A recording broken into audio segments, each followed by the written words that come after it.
You ask Tiger to solve. This deals with linear equations with one unknown. The final result is x equals -24. Let's solve it step by step.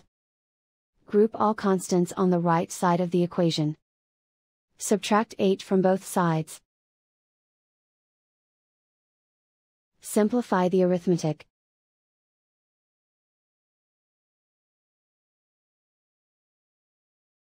Isolate the x. Multiply both sides by 6.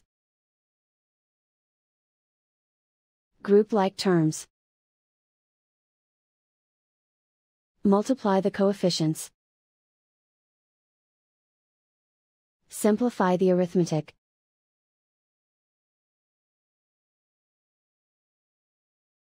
Convert the x into a positive number.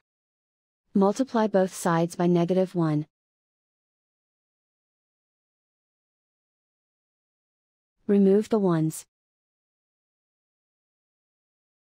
Simplify the arithmetic. And so the final result is x equals -24.